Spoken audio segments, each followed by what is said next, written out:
Good evening, welcome to Scotland at 7 with me, Gordon Ross. It's this, what day is it today? It's the 15th of June, sorry about that. Anyway, I'm a bit flustered this evening because for the first time in what seems like years, I've actually got a guest in the studio, and the guest is none other than Mr. Chris McCusker. So welcome back to the show, Chris, in the flesh this time. In the flesh this time, yeah. Hot down the motorway from Dundee. Well done for getting here just in the nick of time. Anyway, let's get on with the show. And of course, we'll start with the coronavirus as usual. And as of 2 o'clock today, a total of 2,118,821 people in Scotland have been tested through NHS Scotland labs and UK government regional testing centres since the start of the pandemic. Of these, 1,870,306 have been confirmed negative, 248,515 have tested positive. There are 974 new cases of COVID-19 confirmed by a test, although not everyone with the virus will display symptoms and not all those with symptoms will be tested. There were 2 new reported deaths of people who have tested positive. The number of patients in Scotland who've now died from complications caused by coronavirus COVID-19 infection now stands at 7,683. This number only includes those who have died having received a positive test for the virus in the previous 28 days. Of the people who have tested positive, 137 were in hospital last night, 17 of whom were in intensive care. As of 8 o'clock this morning, 3,531,461 people had received their first dose of the COVID-19 vaccination, and 2,470,181 had received their second dose. Due to IT issues, today's vaccination figures may be an underestimate and any missing data will be reported tomorrow. The latest UK daily figures show that 127,917 patients who tested positive for COVID-19 have sadly died from their illness. That's an increase of 10 since yesterday. This number refers to deaths in all settings and not just hospitals. And now the Office for National Statistics update. The percentage of people testing positive increased in England in the week ending the 5th of June 2021. Trends are uncertain in Wales, Northern Ireland and Scotland in the latest week. Hospital admissions of COVID-19 confirmed patients in England increased but remain low in the week ending 6th of June. The number of registered deaths involving COVID-19 in England and Wales increased in the week ending the 4th of June, with 98 deaths involving coronavirus COVID-19 being registered. This accounts for just 1.3% of all deaths registered that week. The total number of deaths registered was 4.8% below the 5-year average. However, the number of deaths registered was affected by the spring bank holiday. Now to tonight's main news stories and the First Minister's COVID statement. In a statement in the Scottish Parliament today, the First Minister, Nicola Sturgeon, said that there would be no immediate changes to the COVID lockdown. The next scheduled review of COVID protection levels will take place next week to decide what changes can be safely made. But the move to level 0 is not expected until the middle of July. Ms Sturgeon said it was likely that there would be no further movement on June the 28th, but she said 3 further weeks would likely be taken to roll out the vaccine further and to further improve the chances of suppressing the virus. The First Minister said that the vaccine was changing the game and that it needed more time to ensure that the virus did not get too far ahead of the race. Well, Chris, not quite the news we were hoping for at this time in the summer. We were hoping to be coming out of restrictions. It seems we're likely to stay in for a little bit longer. Yeah, but to be fair, I would rather go slower than faster. I feel that the Scottish Government are going at a sensible rate, as opposed to, if you look down south, and Boris Johnson's had to change his date from Freedom Day, the 21st. So he's had to roll back on that, which I think is obviously he's personally peeved about. You know, he would much rather go with that because there's a lot of Tory rebels in the back that were, you know, sort of like hung that date on the wall. Yeah. So I mean, at the moment, I think it's prudent to go at this pace, get more vaccine out into more arms, and we should be in a better place within the next 3 weeks for Yeah. possibly going down that next level. So would you say, Chris, that the way that Boris Johnson's government has approached the ending of restrictions has been too much based on a kind of deadline system rather than actually seeing what happens with the virus first? Well, I mean, it's very much charged by, obviously, corporate consumerism and the need to get restaurants and pubs opened back up and business to start moving a wee bit more freely and stuff like that. Whilst the same thing is happening up Scotland, obviously there are more businesses opening and stuff like that, and things are relatively back to normal with a couple of sort of like safeguards such as mask wearing and social distancing. But I think Boris had been bloody minded in this specific date, and I think that's obviously it's damaged him a bit politically and stuff like that, because Boris doesn't like climb downs, as you know. Yeah. Okay, Chris. Well, thank you for that. Let's move on to the second story this evening. And today has seen calls for a Four Nations finance meeting with the Chancellor. The finance ministers of Scotland, Wales and Northern Ireland have written to the Chancellor of the Exchequer, calling for an urgent meeting with him to discuss a range of issues, including financial recovery from coronavirus COVID-19 pandemic. Following discussions at the COVID Recovery Summit, ministers are urging the Chancellor to have a meaningful discussion around managing volatility in your budgets, the Barnett Guarantee and the Coronavirus Job Retention Scheme, the UK Spending Review and levelling up the economy.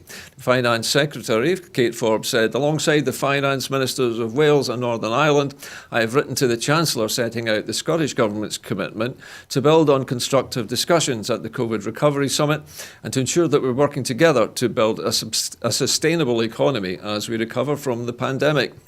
To achieve this, we urgently need to meet with the Chancellor to discuss vitally important matters, including clarity around the job retention scheme and the forthcoming UK spending review. Now, it's been said by many people in the press that Rishi Sunak seems to be very fond of keeping everybody guessing, not just about COVID-19 recovery, but about the way the financial relief for businesses during COVID is being applied. And we seem to be constantly waiting till the last minute, don't we, for Mr. Sunak to respond. Do you think he's likely to respond to this call for a meeting from all four of the finance ministers? Not at all. They will go at their own pace and they will follow their agenda, and England and Wales and Northern Ireland will follow in suit, when it suits them. They are how can I say, they are playing it cagey because of this specific date. I think if that date had been realised, I think there would have been a lot more information coming forward from the UK government as to the ending of, if there is an ending of furlough, or if it's going to be tapered out and all the rest of it. So, I get the feeling that they don't know what they're doing, and they're making it up as they go along, because they don't have any long-term projections. If you look at the likes of France and Italy and Spain, they've all, sort of like set it for years at a time. Yeah. Whereas the UK government are going sort of like canny. So do you think, Chris, that you've mentioned these countries in Europe who are keeping open-ended the idea of their support for their businesses in case it's needed? Yeah. Why do you think the British government's not wanting to commit to that? Oh, money. It's about not spending? It is. It's about reining in their finances in order to afford, their priorities, such as HS2. There's been no hold put on HS2. Mm-hmm. That would have been an obvious one. The easiest way to save money, obviously, would be, not to spend the excess money on nuclear weapons. Such as, I think, another 48 warheads have been ordered. Yeah, they've extended the cap on the number of warheads. That, so they could have cut back on that. They've already cut back on the foreign aid budget as well. That's a cost cutting exercise that is not actually needed. and we are the only country to have actually cut our foreign aid, where every other country has managed to keep its foreign aid at the percentage that it was. So they are trying to make savings again. 200 million for the yacht for the royal family. Yeah.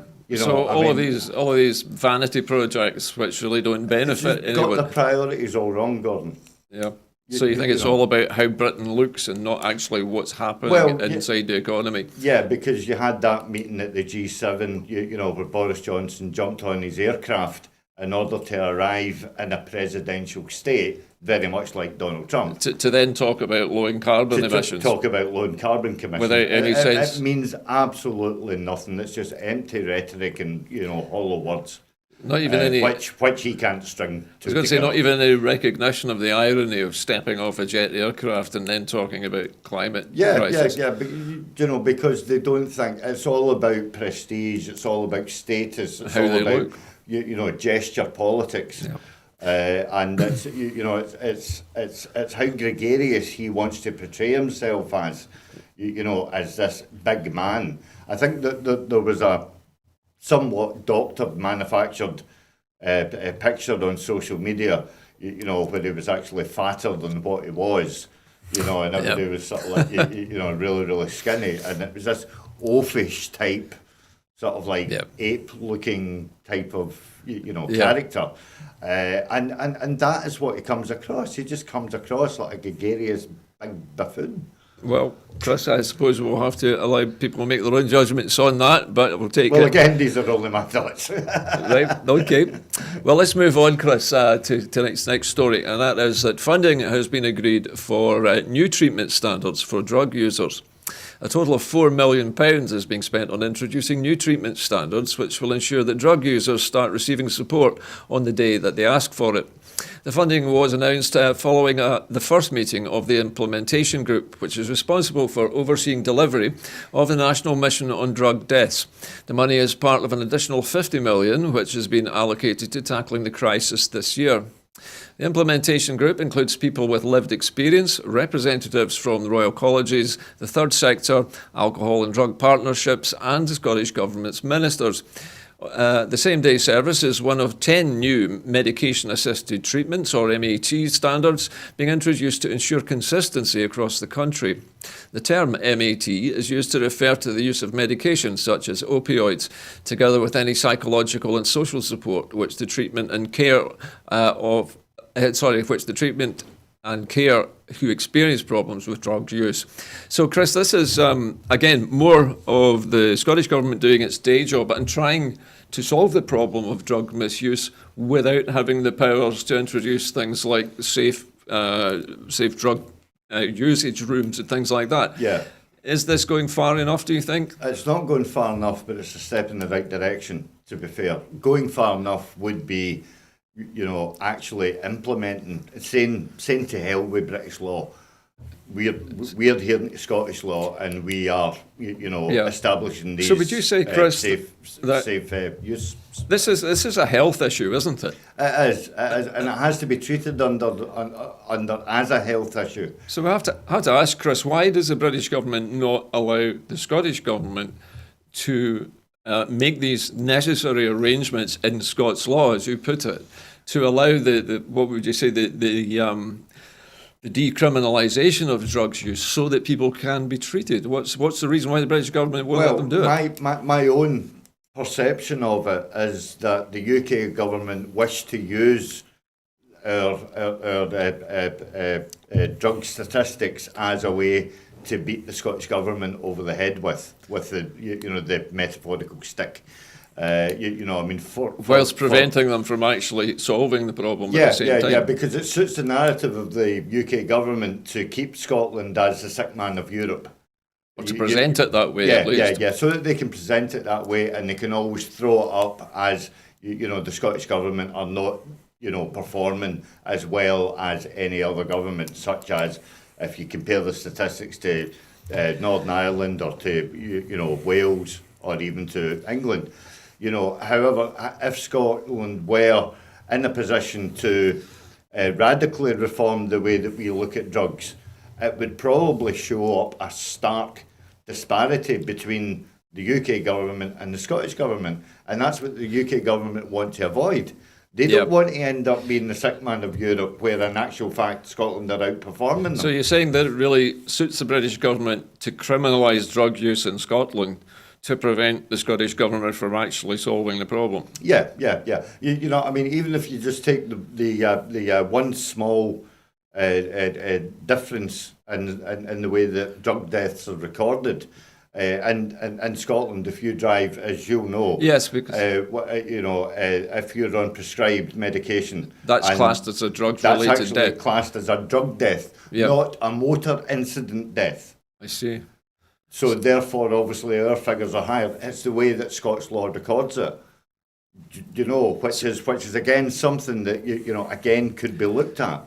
You know, and not in a way of massaging the figures in any such way, shape or form, but actually representing them as, a truthful reflection. But would you suggest, Chris, that perhaps the Scottish Government might like to legislate so that these distinctions between types of drug-related deaths are actually recorded in separate ways? Yes. Yeah. So that we can actually tell the size of the problem. And again, it's not a case of playing games with the figures in any such way. No. To say, we're better than you and stuff like that. But it's to establish a level playing field.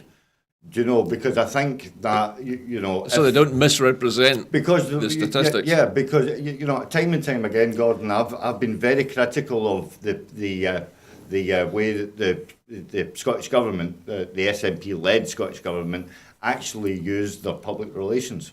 Mm-hmm. And they are not as forthright as many people in the independence movement would be to quickly rebuke various figures that are thrown at us from down south and stuff like that. So they could be more combative. I think they could be more combative to actually dispel these myths, which are obviously purported on the main media, right-wing British media, and stuff like that. Which is really quite bizarre to me when they so often, whether it's the BBC or whether it's STV and stuff like that, they are not sort of like proactive about Scotland. It's more they don't want to know the detail. No, they don't want to know the detail, and they're just quite happy to follow the line that's coming up from London. So instead of asking questions, they're just reading a press release from Westminster. Correct, yeah. Well, Chris, let's leave that just for the moment and move on to our next story tonight, and that is the Australian trade deal. Now, there are serious concerns emerging over the UK government's Australian trade deal. The National Farmers Union has called for more information about protections for UK farmers, as the new trade deal with Australia has emerged that some tariff-free protection periods will expire in as little as 5 years. The NFU and Green groups have also raised concerns about the lack of detail on animal welfare and environmental safeguards.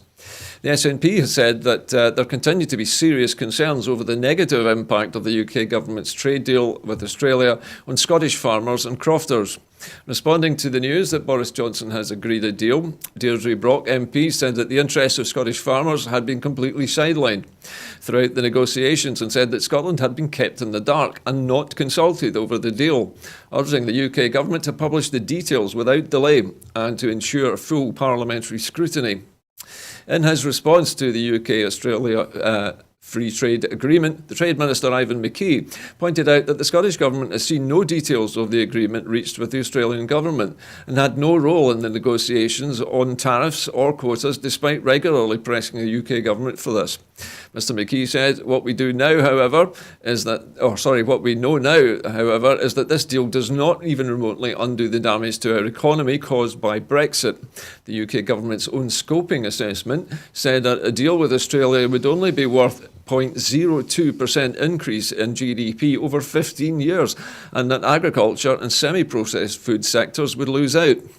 Today's announcement confirms our fears that the UK government has signed up to a deal that will be damaging for farmers and crofters who have looked after the land for generations. It's essential that we now see a full impact assessment of this deal, as well as the detail of the safeguards that the UK government say are in the deal. Now, the UK government says there are safeguards in the deal, but they're time limited, aren't they? Yeah, and not only that, what comes out of this story for me is that there are winners and losers in this deal. And obviously, on the face of it, the losers are the farmers and the crofters, as Ivan quite rightly points out. And obviously, the way that they actually look after the land and, look after the livestock, stuff like that. The winners out of this is the fact that there are going to be no trade barriers for the Scotch whisky industry. And they're actually welcoming this. Well, I suppose there must be some pluses to it. There are, as I say, there are winners and losers, there are pluses and minuses to it. But whether the Scottish government, the Scottish Whisky Association can look forward to zero tariffs on their products going over to Australia and stuff like that and whatnot, what have you, which obviously expands their profits. But the downside is the fact that in order for that maybe to go through as part of the deal, we're going to have to accept a lowering of the food standards. And again, my friend Ruth Watson has been very, very vocal on this whole issue. One of the things that puzzles me about this, Chris, and I wanted to ask you about this, is that the Scottish Government, at least, is committed to reducing our carbon footprint. Mm-hmm. Now, how is a trade deal where thousands of tons potentially of Australian meat or frozen pre-packed meat are travelling over 10,000 miles around the planet to get here? Yeah, that's hardly green, is it? No, it's hardly green. But again, from a we produce if we look at that this here from an independence point of view, right? Yeah. By the time this deal kicks in 5 years, hopefully Scotland will be free from Westminster by that time. So we won't need to be dealing with that. And then, so that any excess on the carbon footprint will be solely laid at the UK government's door, because the Scottish government by that time, having been independent, will not be. We'll take a different view of it. We'll be taking a different view of it. We'll obviously be foraging links with Europe, which is closer. Yes. And we won't be forced to take any of those products. We can get almost fresh meat, chilled meat, straight from the European Union to our supermarkets in 24 hours, can't we? Yeah.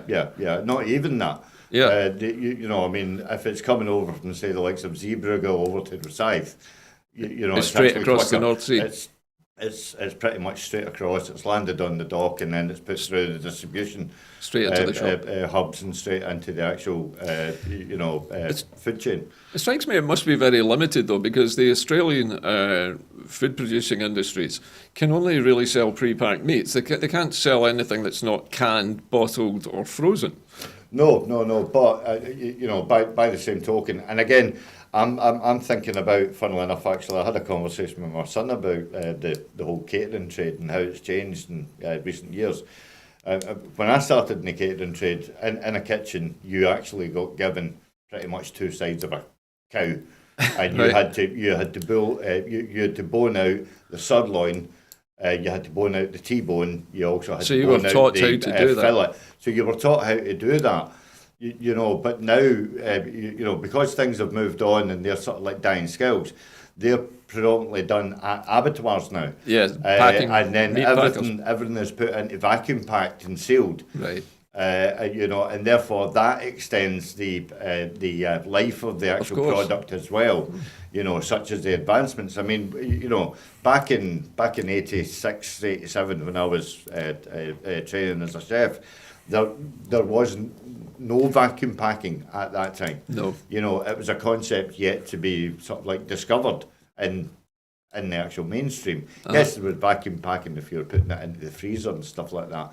But generally 9 times out of 10, kitchens normally work on that scale. Because this is what we can't do now, because we're not any part of the European Union. We can no longer get that fresh meat that we can't produce ourselves. Well, the only way that we can get that fresh meat is obviously, and here's the bit where I pitch, all the Scottish brands, so that, I would advocate that restaurants only use quality Scotch mince, quality Scotch beef, locally sourced and and produced. locally sourced and locally produced, because Scottish businesses need, that sustainability. Chris, is that not perhaps the way the Scottish Government could fight back about this Australia deal? If it goes through as it's planned, I think it has already been agreed. Yeah. But when it's implemented, surely the Scottish Government, under its own legislation, can say, that restaurants are required to source from the nearest. Well, I don't think that they can legislate for restaurants are required to only have Scottish produce on their menu. Because restaurants are obviously looking at the profit. Well, they should maybe make reasonable efforts to source locally. They should make reasonable efforts from an ethical point of view. Yeah.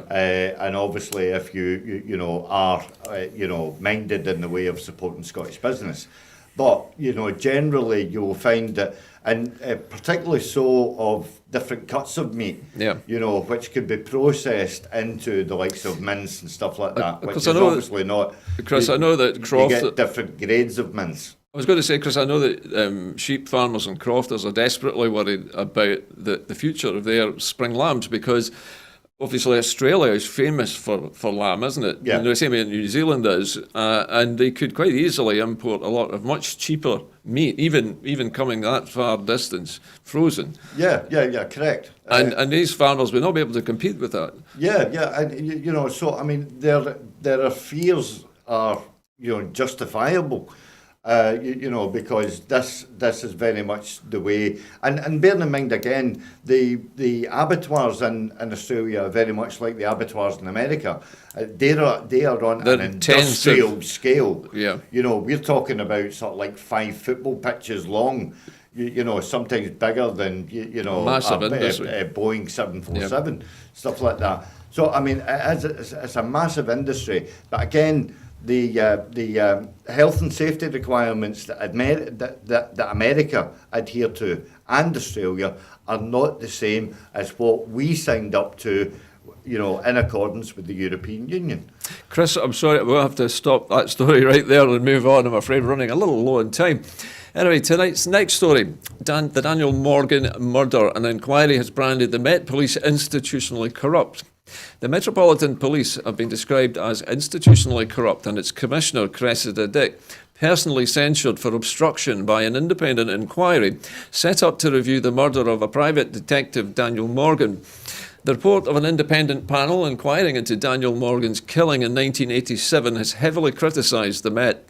The panel believes its finding that England's biggest police force was endemically corrupt is as seismic the landmark finding of the Macpherson report in 1999 that institutional racism protected the killers of Stephen Lawrence. The panel accused the force of placing concerns about its reputation above properly confronting corruption. It said that the Met misled the public and Mr. Morgan's grieving family.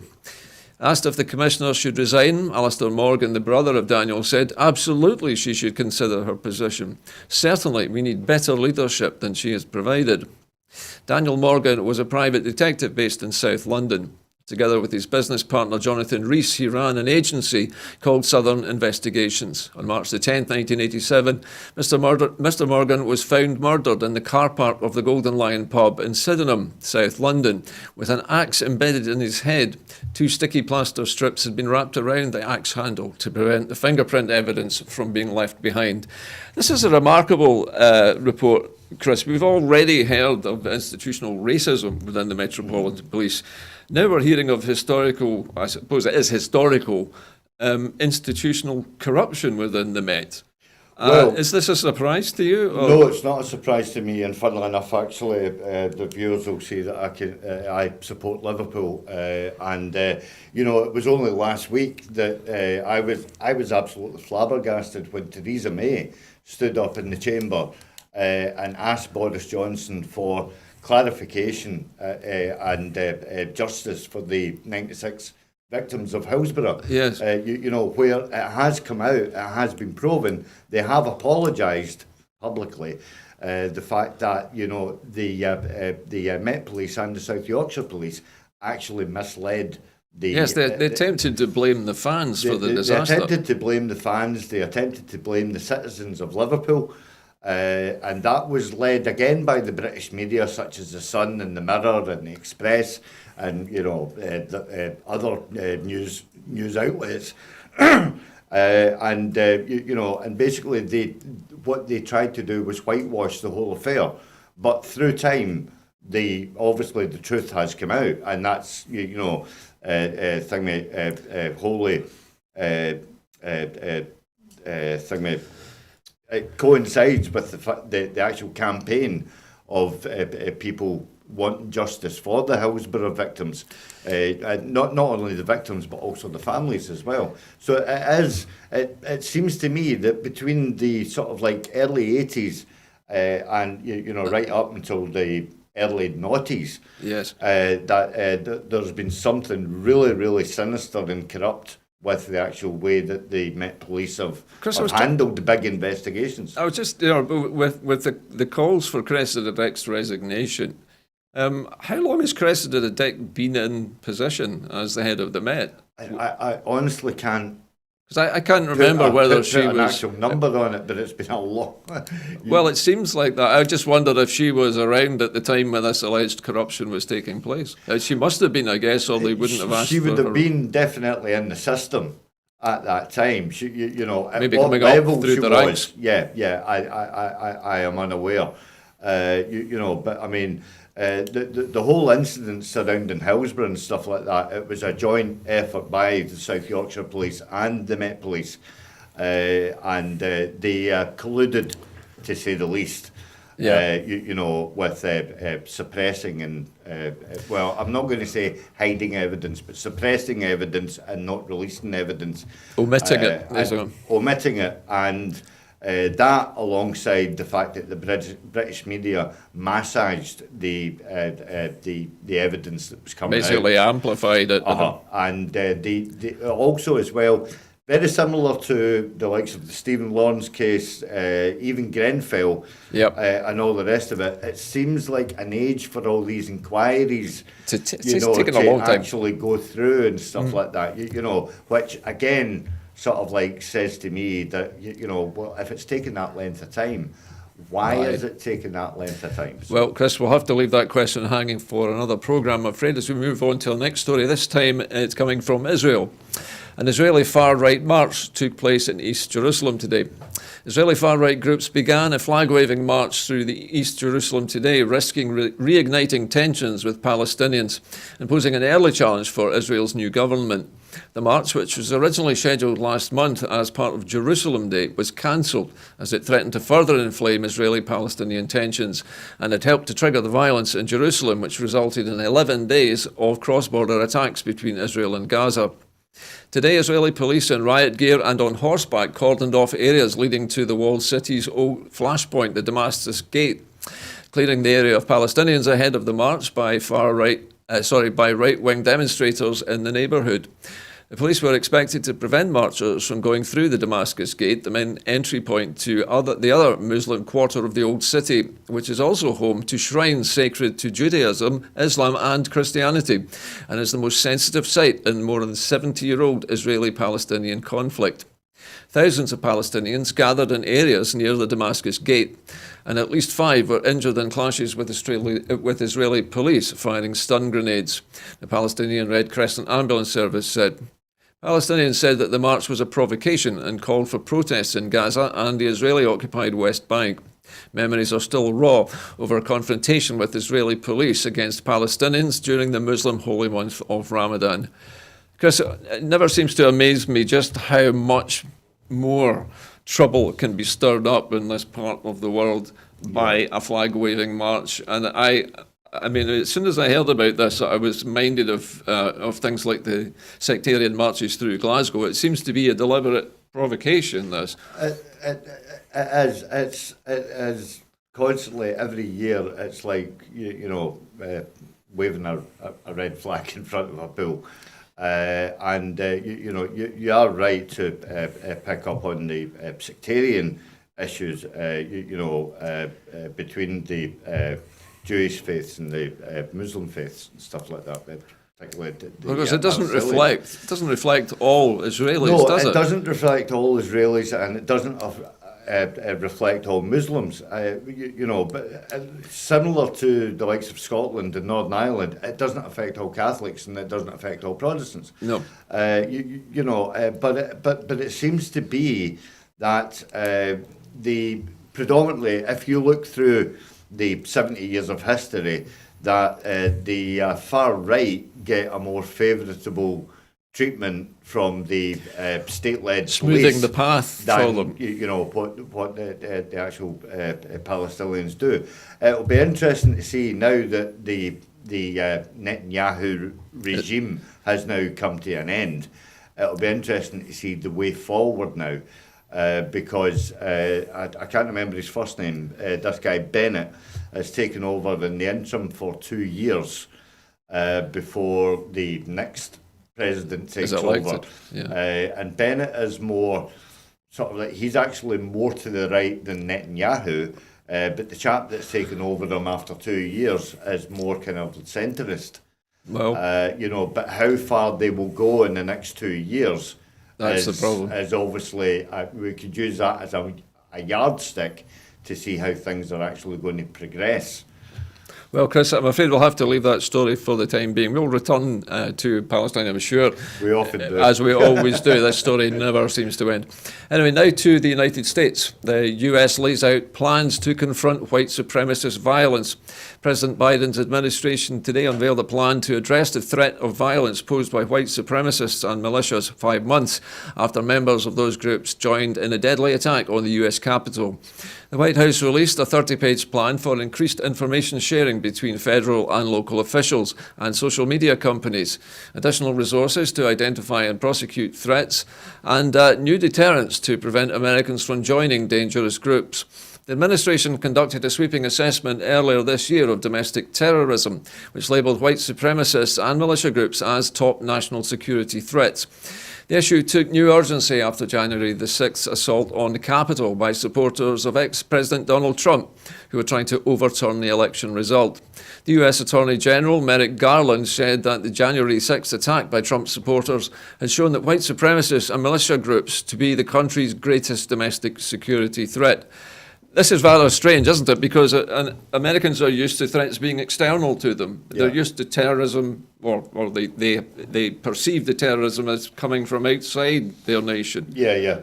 Now it's coming from the heart of it. Yeah. What's changed in America? Was it Donald Trump's influence? Well, no. Yes, it was. Essentially, it was Donald Trump's influence. But again, this has been endemic in American society, as far as I'm led to believe. There has always been that, and dare I sort of like set myself up, but there's always been that kind of like redneck culture, obviously from the South and stuff like that. So this is the poor white trash, I feel like, as they portrayed in the movies. Yeah.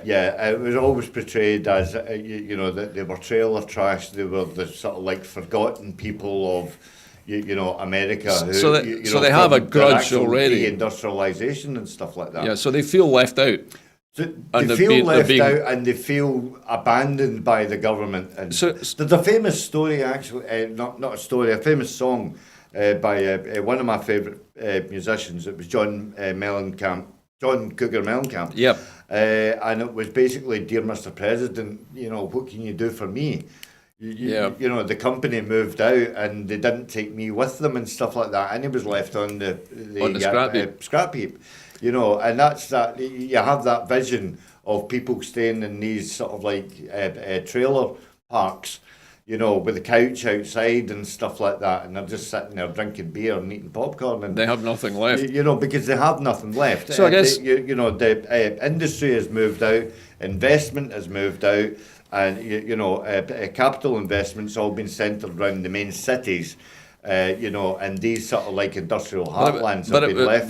But it was this core support that Donald Trump seemed to appeal to, didn't he, through his social media accounts, by radicalising these people and saying to them, you should be coming and taking over your parliament, you should take back control. Well, yeah, because he was pushing that narrative of, again, that dangerous narrative of, build back better, put America first. and all the rest of it. And this is dangerous rhetoric that's been coming out of Westminster recently. Boris Johnson trying to actually promote at the G7 that we are not all, 4 different individual countries. He was trying to, pursue this line of one UK. And this again has been, it's been not championed, I was going to say, but it's been, used in the media here by that Neil Oliver chap and stuff like that. Yep. But, earlier on today we heard that Blair McDougall was the leading light of the Better Together campaign. He was coming out and saying, it's terrible that Scottish people don't support the English football team and and don't wave English flags and stuff like that. The flag of St George, and it's dangerous ground to get to, because back in America there are still the deep divisions of the old Confederacy. Yes. The old sort of like rebel flag and stuff like that. Especially down in the deep south and whatnot, and what have you. And the societal and social impacts on sort of like different races and stuff like that is actually deeply damaging, obviously, because that suits the tune of the and that schism, supremacist. That schism runs right through American society from one end to the other. Yeah. Chris, I'm sorry, we'll have to leave that subject and move on. Our next topic now is 100,000 new affordable homes have been delivered. Scotland has delivered more than 100,000 affordable new homes since 2007, marking a major milestone on the path to a fairer and more equal nation. The statistics published today show that 102,055 affordable homes have been delivered since April 2007, with 70,866 of these for social rent. Scotland delivered over 75% more affordable homes per head of population than both England and Wales in the 4 years from 2019-2020, and over 9 times more social rented homes per head than England during the same period. Chris, I suspect this just reflects a different attitude to home ownership and the availability of affordable housing and, of course, affordable rented property. Do you think that the Scottish Government has more to do in this, or are they hitting the targets and keeping working on it? I would say that they're hitting the targets and keeping working on it, whilst obviously there is more to do going forward. But, you take this story in context, as opposed to the first Labour-led government in Scotland, where they actually built 5 houses in total. And cost us a fortune with PFI 5 contracts as well. And again, there was the whole scandal with the PFI contracts as well. So, the Scottish Government are making huge inroads. You drive around the I see it everywhere I go. Everywhere new houses you go, going up everywhere. There are houses going up left, right and centre. And a lot of social housing, I can see it being erected on old brownfield sites. Because at the end of the day, back about 8 years ago, maybe even 10 years ago or something like that, in the early days of the SNP-led Scottish Government, they established early that a portion of all new builds have to be for social rent. Yeah. And that stayed, hasn't it? And that has stayed, and that all, I think it's 1/3 of new homes. I think it's 1/3 or something like that. Yeah. So, in effect, that helps the Scottish Government achieve their targets on making social housing available. But it doesn't place too big a burden on the house builders themselves. Well, no, they can still make a profit. But it also means that there is a level of, in these developments, there is a level of social inclusion. Yes. Because and that builds better communities. And that's in effect, it should build better communities. However, sometimes it doesn't. Okay. And one such case where I am. In social housing, there are obviously individual houses, whatnot, and what have you. One point in question is a certain Mr. Blair McDougall, who actually lives round the corner from me. Chris, I having 2 youngsters myself who are now grown up to young adults, I'm very, very acutely aware of the fact that it's extremely difficult for a young person or a young couple now to afford any kind of house. Yeah. Is social rent, do you think, the answer really for those young people? It's not the full answer. There are schemes. I know for a fact that there are schemes, where you could move into a social rented house with a view to buying it. Sort of part ownership A deal. rent to buy. A rent to buy type scheme. Where you get sort of like, for argument's sake, 80 grand of a mortgage that you can afford. You own a proportion so of that. You own a portion of it. You're paying towards that. At the same time, you're still paying the rent of the actual thing, towards the housing. So that's one way to go forward.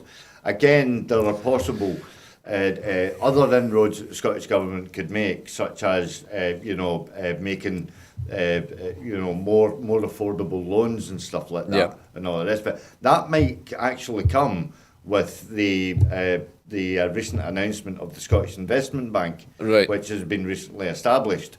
That's interesting. So we could, possibly think of that moving forward. Okay. Chris, I'm sorry, we'll have to stop there. We are tight for time, as I said tonight. Now to our next story, New Year's Day trading. A consultation seeking the views of businesses, retailers and shop workers on New Year's Day trading has been published. Running for around 10 weeks until the 24th of August, the consultation aims to determine whether the current law should change and restrict large retailers from trading on New Year's Day, as is the case on Christmas Day. Affected stakeholders, including large retailers and their staff, are being strongly encouraged to participate in the consultation, which follows a parliamentary petition calling for trading on the 1st of January to be prohibited. What's your view on this, Chris? Do you think that the January sales on the 1st of January should be stopped? People should be allowed to just recover from Hogmanay?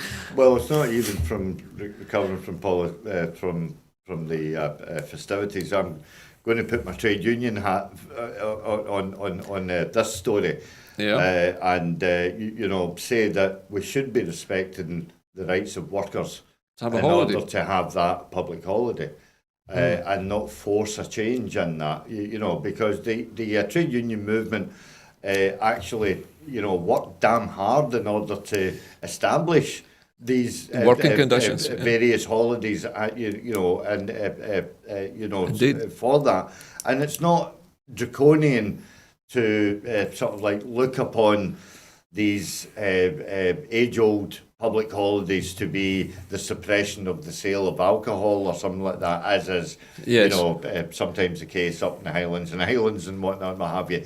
But it's about fairness. I was going to say, is this more about work-life balance as well? It's work-life balance. It's fairness and equality.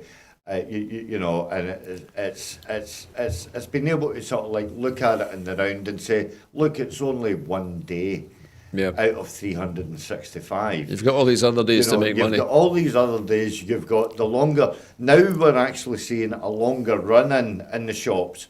It starts sort of like at the end of October. In the run up to Christmas, and then you've got the actual full run of Christmas up to New Year.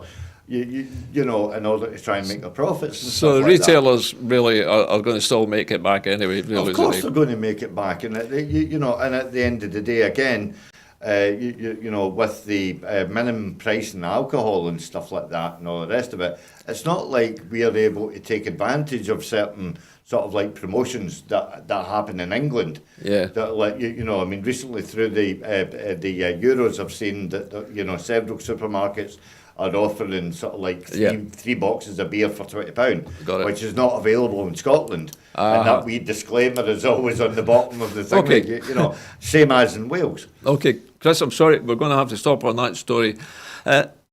And moving on to our next story, which is that the Leavenmouth rail link plans and the return of rail services to Leavenmouth have moved a step closer today, with confirmation by Transport Minister Graham Day that the line would be double-tracked and electrified.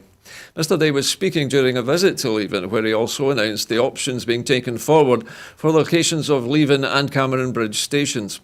The Leven station is to be located behind the leisure centre, and the Cameron Bridge station is to be east of the A915. The options were confirmed following detailed development work as well as stakeholder consultation for the new rail link.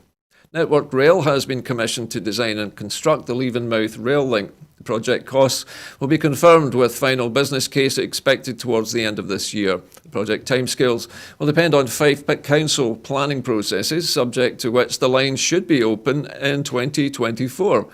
Now again, Chris, this is another success story, isn't it? Scotland's rail system has been criticised heavily in the past, and in many cases rightly so, particularly for high prices and poor timekeeping.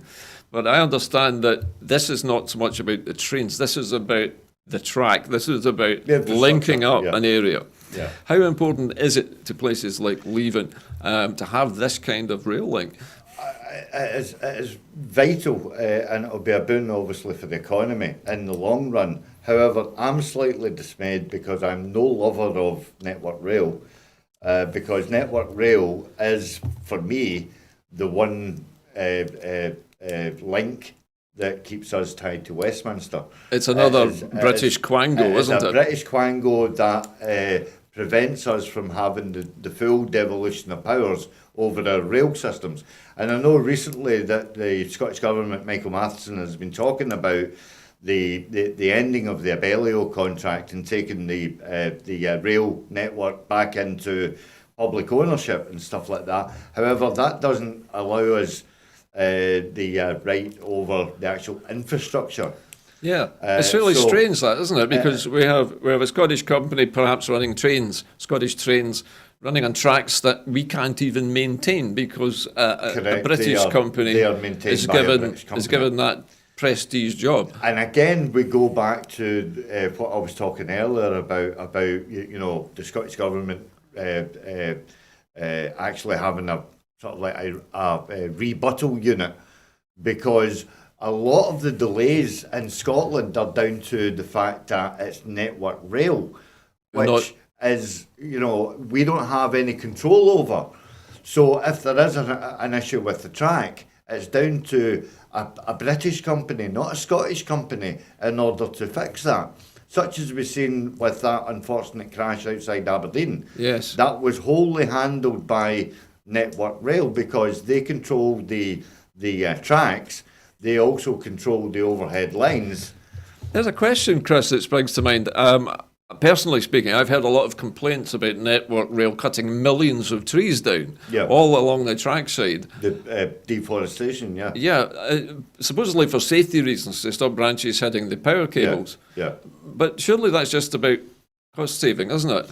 Well, some people are saying that they cut back too much. They certainly removed entire trees, many cases, mature trees. Yeah. In some cases they have. But unfortunately, you've got no control over how a tree grows. So there is certain amount of pruning involved. But I was going to say, Chris, do you think that there's a case for the Scottish Government saying tracks laid on land in Scotland should belong to Scotland, and should be the responsibility of ScotRail, not another company from a different country over the border? Yeah. But then the Scottish Government would have to find money and obviously to finance this new company that is actually taken over, because again, the Network Rail are paid obviously through our taxes, which we send down to a hidden Westminster. subsidy, basically, isn't it? Yeah. So, it's that vicious circle that Scotland needs to get out of. And as long as Westminster have got that Svengali-like hold over Scotland, then it's always going to go in perpetuity. And when I hear, great stories such as this and stuff like that, and the Scottish Government waxing lyrical about investing in Scottish transport, more greener transport, more sustainable transport, which is great, and all the rest of it, I still have a certain concern because Network Rail are still hanging on to our coattails and actually sort of like, they have a major say in not only the infrastructure but also in the stations as well. Because there is the ongoing issue of Air Station, which is privately owned by some Indian or some sort of foreign investor, and it's fallen into disrepair. Well, let's hope, Chris, that when Scotland eventually does become independent, that new land laws will come into force. We'll be able to sort that. Well, again, working in partnership with the Green Party and stuff like that, then we'll be able to see, the actual reforms that are needed in land reform in order to, sort of like protect and preserve such as Okay. Scotland's wilderness and Scotland's natural habitat. Well, Chris, we've just about run out of time, sadly overrun slightly.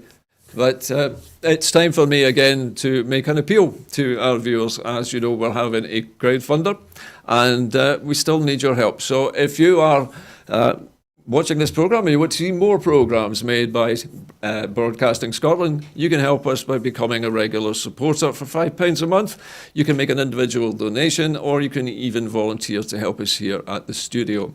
But by all means, help in any way that you can. We are looking for enough money to really pay staff. We have the studio up and running. Now we need enough funding to start paying our journalists. Anyway, it's time for me to say goodbye and thank my guest this evening, Chris McCusker. It's been an absolute pleasure coming back into the studio again, Gordon. Thank you. It's lovely to see you again, Chris. It's nice to see you in the flesh for a change. Okay, I'll be back again on Thursday, but from Chris and myself, a very good evening to you.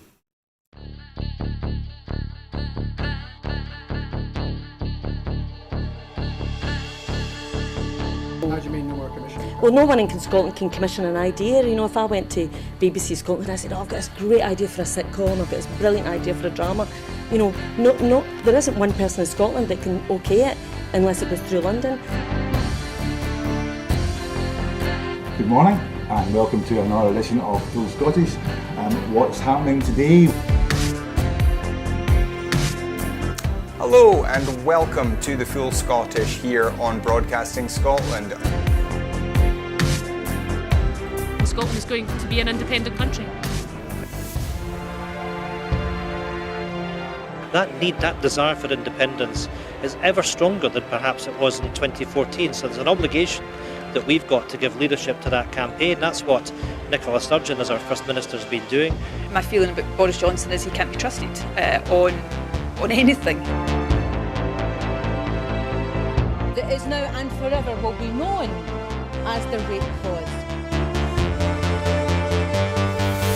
I'm old enough to remember going into Europe in '73, and I remember how much of a razor's edge that was a balanced on. And I think we made it by 53%, if I remember correctly, for going in. And ever since that time, England particularly has been pretty much schizophrenic, down the middle about whether it felt British or whether it felt European. And that schism, that crack has remained throughout English society ever since. Scotland means business. Scotland's voice won't be stilled, it won't be silenced, it has to be heard. About the work that's been done by Broadcasting Scotland in giving community activists, yes activists, Scottish activists a platform other than the traditional media outlets.